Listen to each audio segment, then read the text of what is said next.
Okay, hello everyone. We're getting ready to go in just a few seconds here.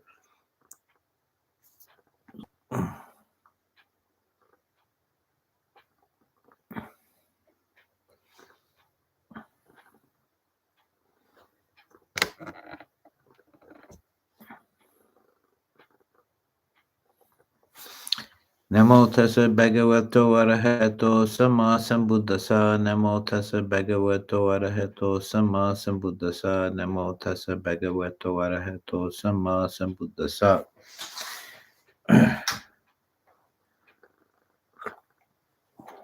So over the next few weeks, I'm going to be talking about the three characteristics. I'll stretch this over four talks. This first one will just be a general introduction to the topic. The tilakana, the three marks or characteristics, represents, I would say, one of the core metaphysical doctrines of Buddhist philosophy, a way of looking at the existent world, the conditioned world, that every phenomena that arises, everything in the world is marked by these three characteristics they have in common: dukkha, anicca, anatta. To give them their common English translations: suffering, impermanence, and not self.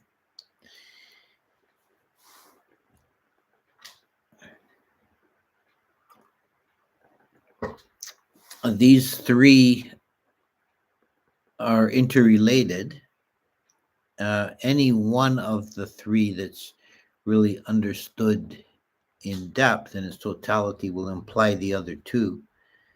You could say there are three different lenses or points of focus to understanding the nature of existence.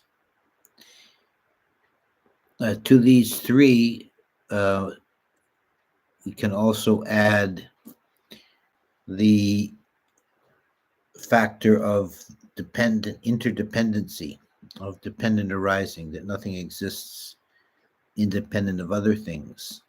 And this comes up as an aspect of the three characteristics, which you will see when we get into the particulars of the individual characteristics.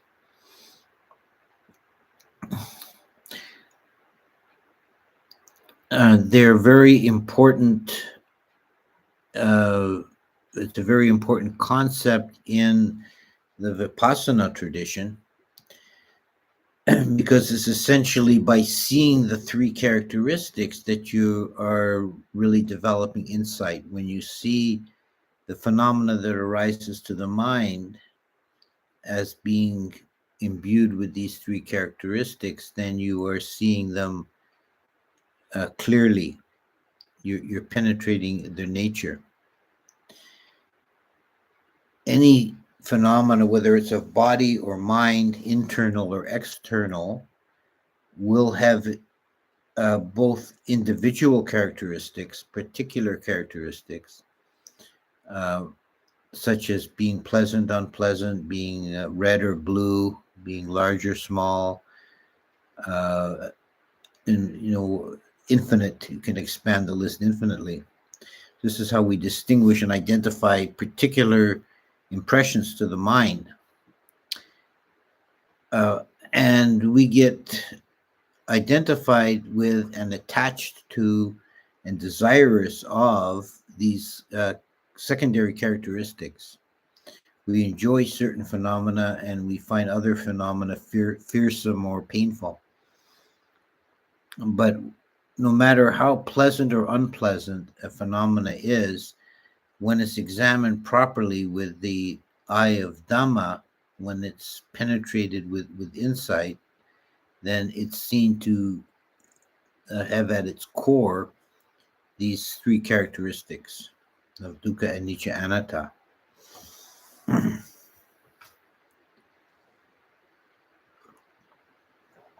And the purpose of seeing in this way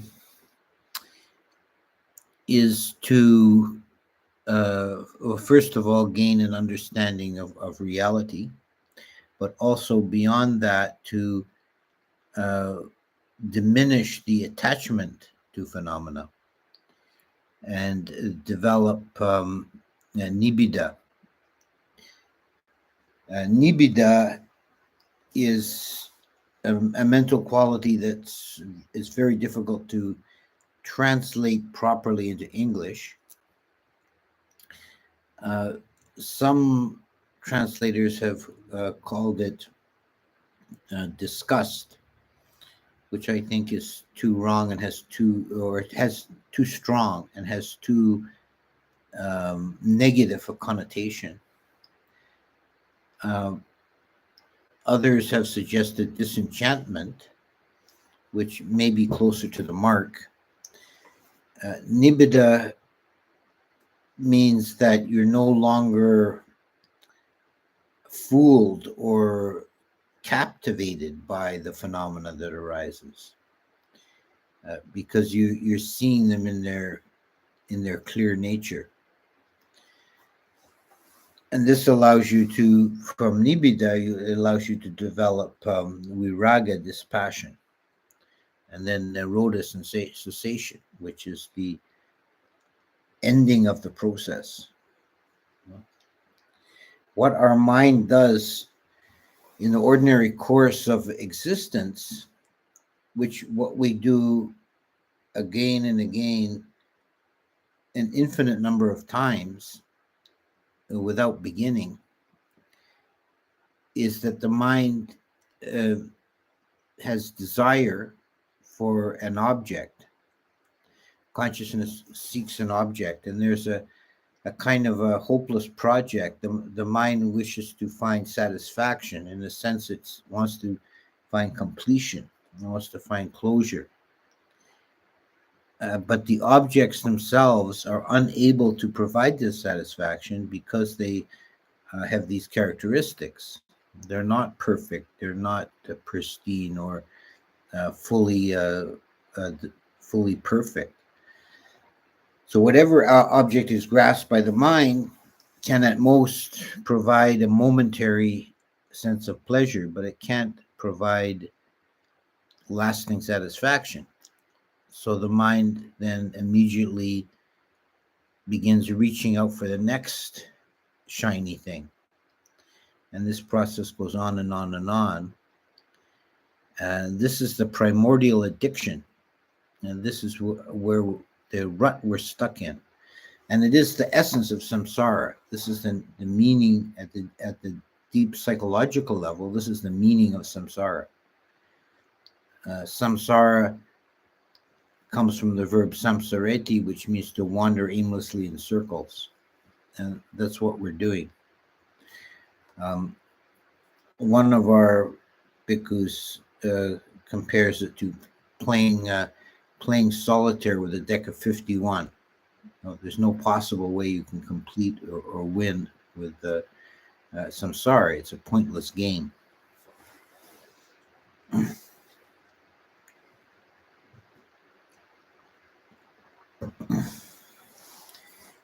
Another metaphor is a kaleidoscope. A kaleidoscope is a children's toy that's like a little telescope. And it has some, in the lens, there's some mirrors and there's some bits of colored glass, broken shards of colored glass. And as you turn the wheel, it rearranges and scrambles these shards of colored glass. And then they're reflected through these mirrors to make a mandala-like image, which can be quite beautiful. And the more you turn it, the more you see different endless arrangement of these mandalas. But if you take apart a kaleidoscope and see how it's constructed, you see there's just a few shards of broken glass. And all these images are just constructed momentarily out of combinations and recombinations. So the objects in samsara are like that. Three shards of broken glass are anicca, dukkha, anatta, and they're constantly being rearranged. And every new shiny thing is momentarily fascinating or terrifying, but then it fades away and something else is presented. And if you're focusing on the differences between these objects, you can get lost in them. But if you penetrate through to see the shards of glass, you see that they're all in their core. They're all just dukkha, anicca, anatta. And then you begin to lose, they begin to lose their hold over you. You begin to become disenchanted with the process and are able to break free of it in the end. And this is realizing the unconditioned, realizing Nibbana is no longer chasing after the next shiny thing. So samsara is essentially something we do. It's something we choose, an action we take moment by moment by choosing to take an object, invest our being in this hopeless project of finding satisfaction in the multiplicity of objects. And when we just stop doing that, then the mind can, in the words of the Visuddhimagga, the mind can light upon non-occurrence.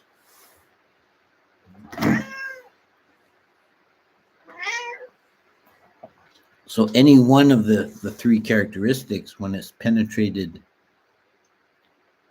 fully and fully understood, it becomes transformed into a gateway of liberation. And so there's three, just as there's three characteristics of samsara, there are three gateways to nibbana.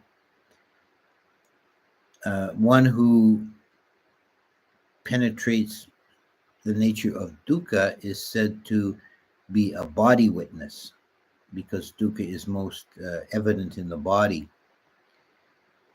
If one penetrates through the characteristic of impermanence, anicca, this is called the signless liberation, the animata liberation. Animata is any mentally created object, and in meditation practice, it has the technical meaning of a mental image that can be focused upon as an object of samadhi. And when impermanence is understood, there's nothing to focus upon. And the one who penetrates by understanding not self, this is called taking the voidness liberation, by understanding voidness. So we'll talk about these three characteristics and their meaning and their relationship more in more particulars in the coming sessions. I want to give just today a kind of a general overview of the three and how their importance in the entire system of the Dhamma. And it is primarily this aspect of understanding reality and breaking free of the process. So first of all, knowing, and then by knowing, becoming disillusioned and breaking free of the fascination with the various objects. In the Visuddhimagga, which uses this, the Visuddhimagga as a text is very much in the tradition of Abhidhamma and of Vipassana meditation, in broadly, using that term broadly, because the Vipassana tradition is really a later development, but the Visuddhimagga is in that same train of thought, of analysis. The Visuddhimagga speaks about the three characteristics quite a bit and their relation to meditation. And there's one passage that uses a metaphor of the process of insight meditation as being like a man fishing for eels, which were considered a delicacy. And he's standing in up to his waist in swamp water, and he reaches down and feels around with his hand until he finds something squirmy, and he picks it up and takes it out of the water and examines it. And if it has three stripes, he doesn't stop to hold it or examine it any further. He immediately discards it, throws it away, because it's a poisonous snake. This swamp is full of poisonous snakes that can be recognized by having three stripes. But eventually, as he empties the swamp of snakes, at last he catches an eel, which is nibbana, the unconditioned. So the process of insight meditation is like draining the swamp of poisonous snakes one by one. This is the meaning of the metaphor. And this is done by recognizing the dhamas that arise to the mind as being dangerous. There's a whole list, and again from the Visuddhimagga, there's a whole list of you could say it's an expanded list of the three characteristics that, in different terms that apply to the conditioned phenomena that arise to the mind, which includes the three characteristics, but also has dependently arisen, as alien, as being like a canker, being dangerous, being fearsome, and so on.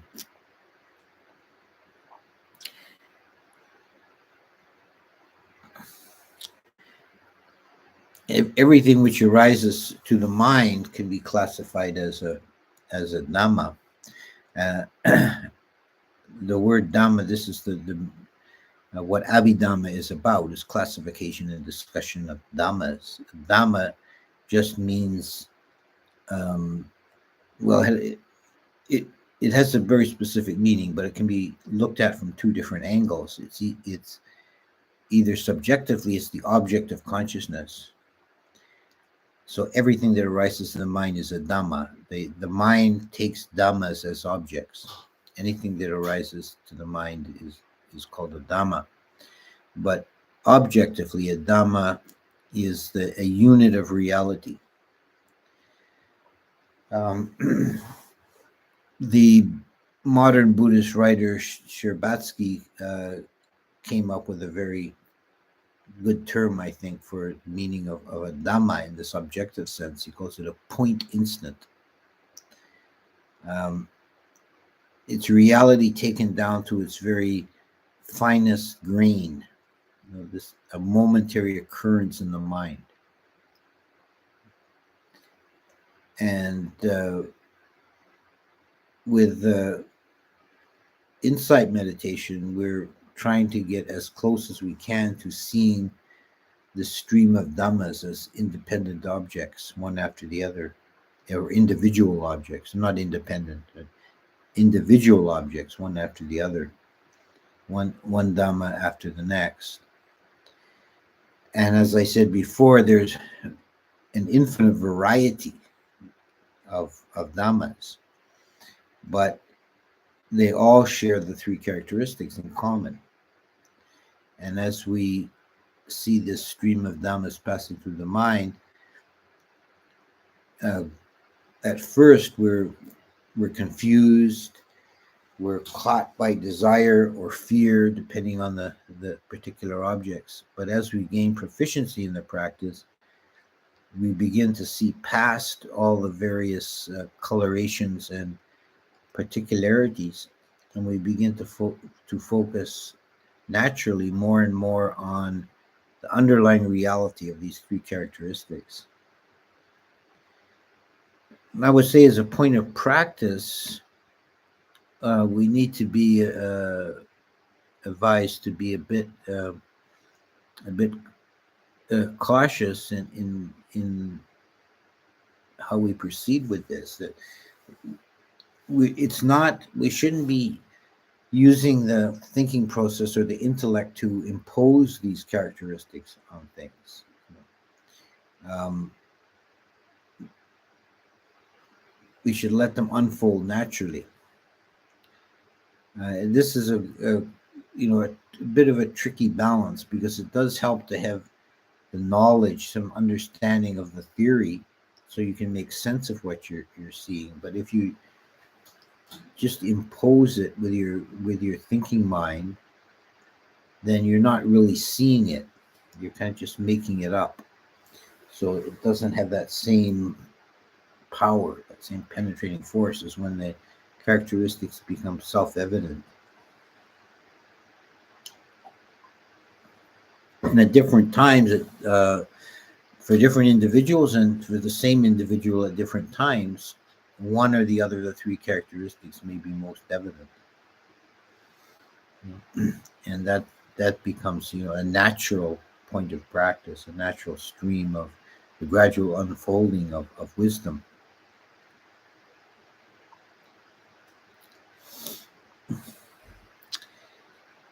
We're also told by the Buddha that not seeing in terms of the characteristics, which is basically the way of the world, is called the hallucinations or the vipalasas.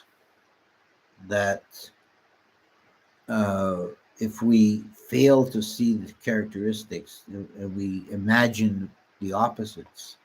So in place of dukkha, we see perfection and satisfaction in the objects. That's an hallucination. We're seeing something that isn't there. And if we imagine anything to be permanent and stable and everlasting, that's a hallucination. And if we imagine anything to be substantial, having a real substance and a real independent existence, then that's failing to see emptiness, failing to see anatta or sunya, and that too is a hallucination. And talking about hallucinations, another one of the Buddha's similes is, he said it's like hunters. He said it's like hunters wanting to catch deer. They'll make a decoy deer out of straw and sticks and put it in the middle of a clearing, and then hide in the bushes with their bows and arrows. And other deer will come and they'll see this dummy deer in the middle of the field, and they'll think, this is a safe place. There's already deer here, and they'll start coming into the clearing to their destruction. And the Buddha said the dummy deer is like the vipalasas, and the hunters are like Mara, ready to cause your destruction. And if you become enamored by the unreality of the phenomena.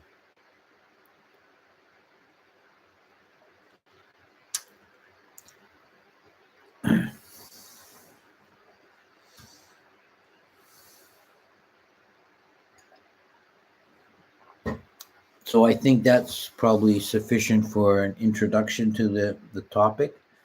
And next week we'll look more closely at the characteristic of the dukkha, which will require some definition. So let's see what we got for questions here.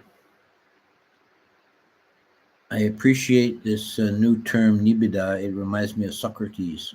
Often, when looking at a mass of things for sale, he would say to himself, how many things have I no need of? It is all ordinary. Yes, yeah, very good. Like, I've heard that story about Socrates. They said that he lived very simply, but he liked going to the market. And someone asked him, well, why do you like hanging out at the market? And he says, because I feel happy seeing all the things I don't need, that I can live quite easily without. It seems like Sunya describes both the impermanence and non-self aspects of things in one concept. Does it also incorporate dukkha as well? Uh, that's something I hope to get into in the course of these next 3 weeks, talking about these characteristics, is how much they each reflect each other. They're all aspects of the same underlying reality. And probably emptiness or sunya in the most broad sense is probably the deepest and most encompassing of the three.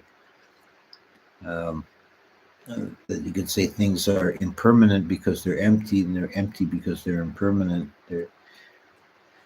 They're suffering because they're impermanent, and so on. It's all all of them are reflections of each other. Is samatha sufficient for becoming an arya? No. Uh, the the the practice of samatha is generally considered limited in that way, that it doesn't actually lead to the final penetration, the deep penetration of reality that's required. I currently practice with a teacher who teaches samatha only, and I'm wondering whether I should be undertaking vipassana. Um, well, you can take samatha a very long way, and the more deeply you gain proficiency in samatha practice, then the better your insight will be when you go that way. But samatha alone is not sufficient to really penetrate the nature of reality. What's with Kundalini snake sleeping in a back? Not sure what you mean by that. Kundalini snake sleeping in a back. You mean in a back? You mean at the Kundalini in repose at the base of the spine? Is that what you're talking about? Yeah, there's a whole system of developing that Kundalini, and it's like an energy in the body. I think it may be related. If it's not exactly the same thing, it may be related to PT. If a lay follower is not guarding their sense doors, be possessed by a demon or a yaka, we're chanting one of the protection chants, make it exit out of the person's body. Um, yes, the paritas are a protection against these kind of demonic forces, but they can't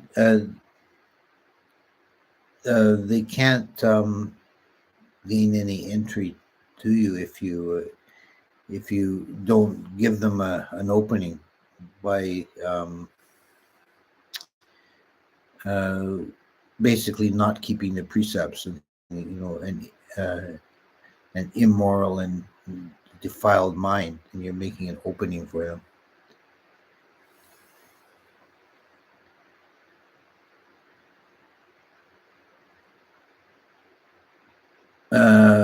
The Buddha taught to see the world as empty. Why is Nibbana also considered empty if it is not impermanent? Well, I'm going to get into that on the talk on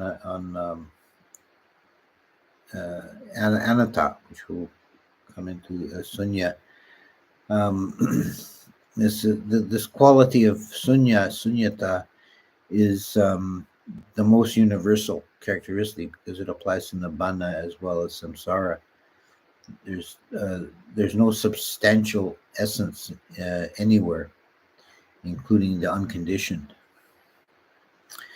But to say that the nibbana is not impermanent is true, but that does not mean it is permanent either.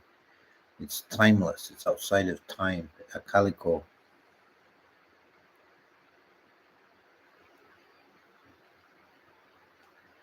Uh, what's the relationship of signless liberation and nibbana being called consciousness is signless in Sutta with Bhaka Brahma?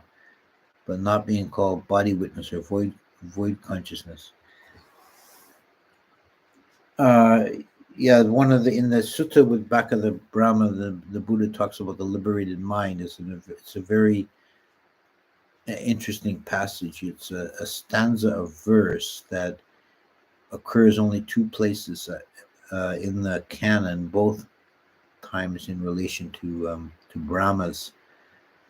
The Buddha basically giving a description of the enlightened mind in these terms, that it's animata, signless, that it has no foundation, finds no footing is a literal translation, and it's luminous and boundless. Um, the liberated mind is animatized, is without a created, because the nibbana is the unconditioned. It's neither cause nor effect. So nimitta does not apply, nimitta being a created object. But I think although it's really in essence the same thing, I think when we're talking about animata liberation in terms of the three characteristics, it has a specific technical meaning that's perhaps a little bit more precise, referring to understanding through the vehicle of not self, or of impermanence, I should say. Can you repeat the Pali term for hallucination? Yes, palasa.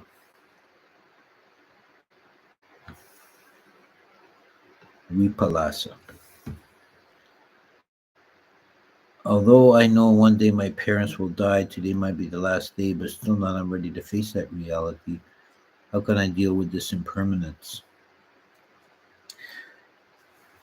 Well, one of the ways of contemplating impermanence is to realize that everything is impermanent. Even trivial things.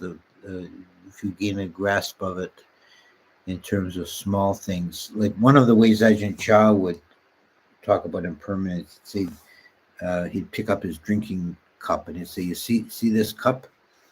It's broken. Obviously, at this moment, it's not broken, but inevitably one day it'll be broken. Every cup eventually becomes broken. So this is the same with every human being. Eventually, you're going to die, and your parents are going to die. So if you kind of realize that, accept that from the beginning, then it's easier to deal with when it actually happens. Contemplation of your own death is one of the Maranasati is one of the contemplations the Buddha recommended doing frequently. Can you explain how one practices contemplation of impermanence? I'll get into that in some more detail on the talk on impermanence, because the contemplating impermanence is, I'll just say briefly here, is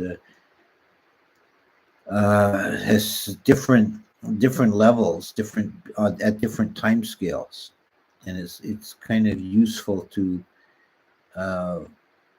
see it on different time scales. Which you've already talked a little bit just now about Maranasati, contemplation of death. That's contemplation of impermanence on the time scale of a human life, which runs over so many decades. There's also very long time scales, and the Buddha would talk about it in terms of the end of the world and so on. That the one sutta, the Satta Surya Sutta, where he talks about the end of the world by fire.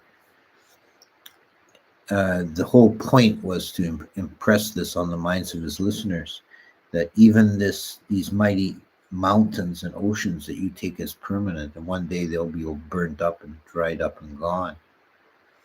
So that's kind of a geological or cosmic scale of time.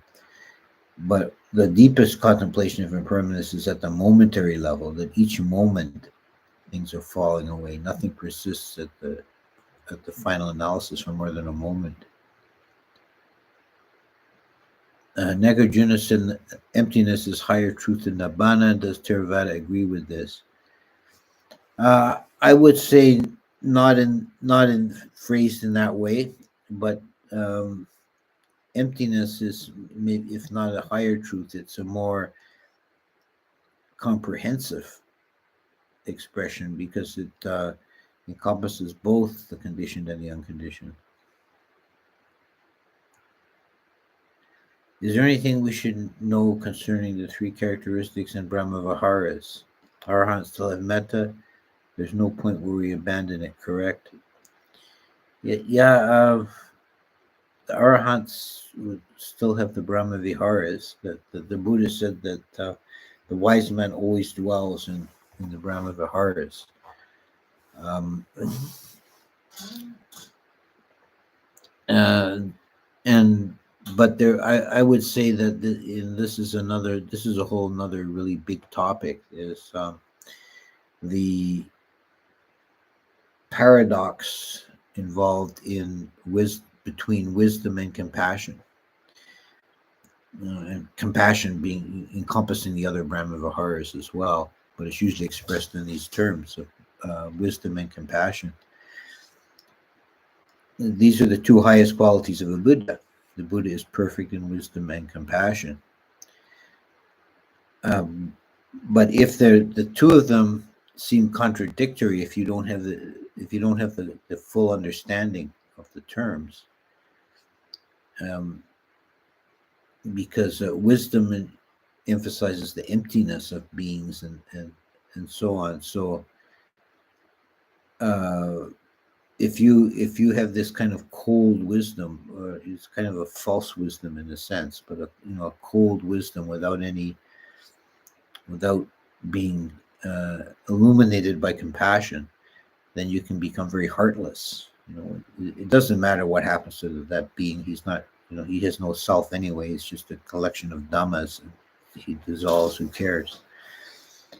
On the other hand, if you have compassion with no wisdom, you just become kind of soft-hearted and foolish. You don't. You're unable to actually really do anything effective in the world to relieve suffering.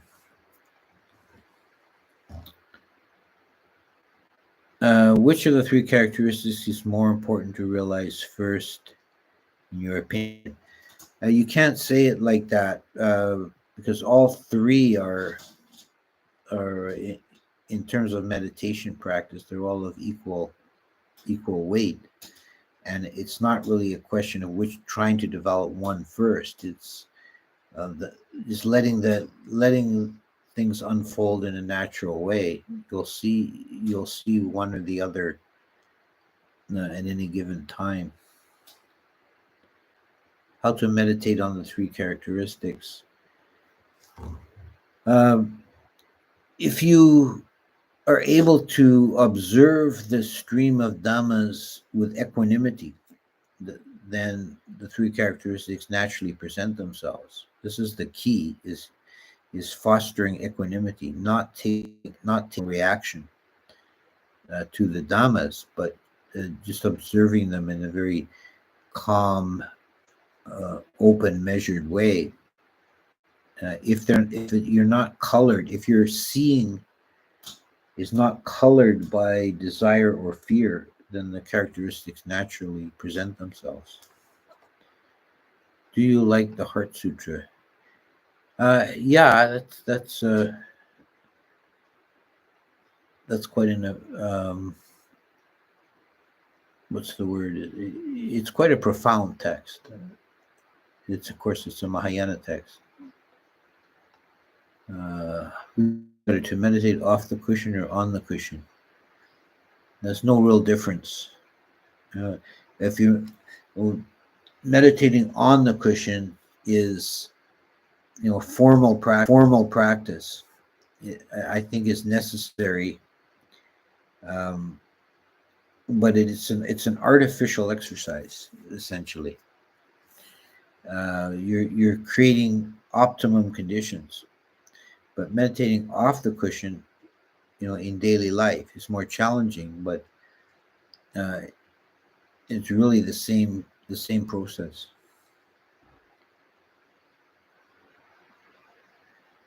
How can we be sure nirvana exists if it is beyond sense perception?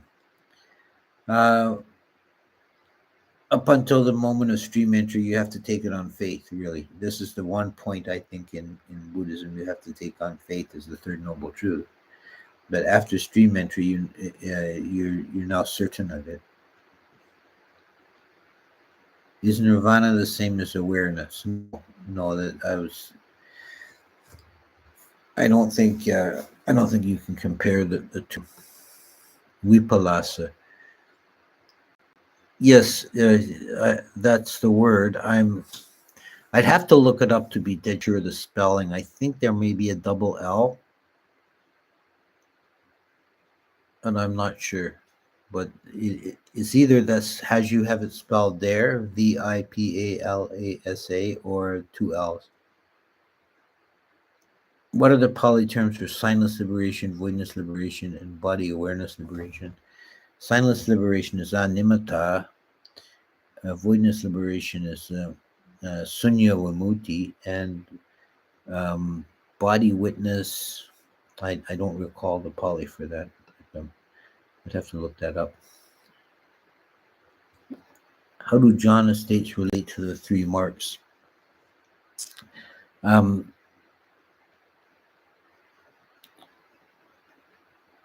well, the three marks are not necessarily really evident in the jhanas.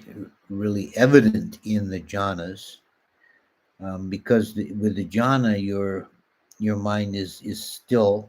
It's not penetrating the nature of reality. It's enjoying stability. But the three characteristics are still there. The jhana is void of self. It's empty.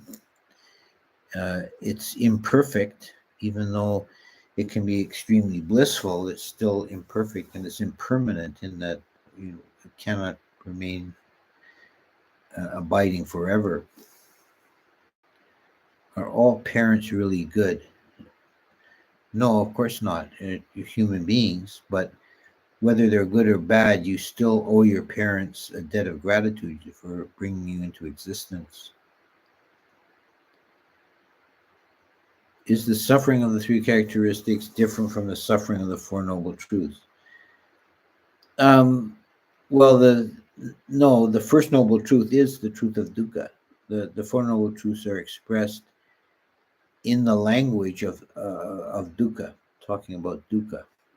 The first truth is the truth of dukkha. The second is the origin of dukkha. The third is the end of dukkha, and the fourth is the path leading to the end of dukkha. So it's expressed in terms of this one of the three characteristics.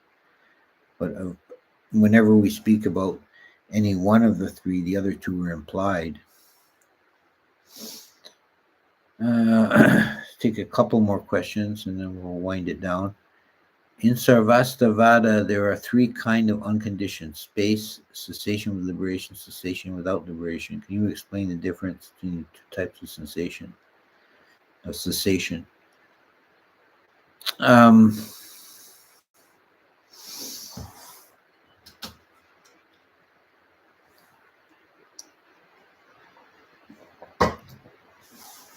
a little hesitant to get into that because I'm not as well versed in Sarvastivada theory as I would like. I would. So I'll give an answer, but you may, if you go to the Abhidharma Kosha, you may find I'm a little off here. But I think cessation with liberation would be, I think that's clear. That would be Nibbana. Cessation without liberation would be a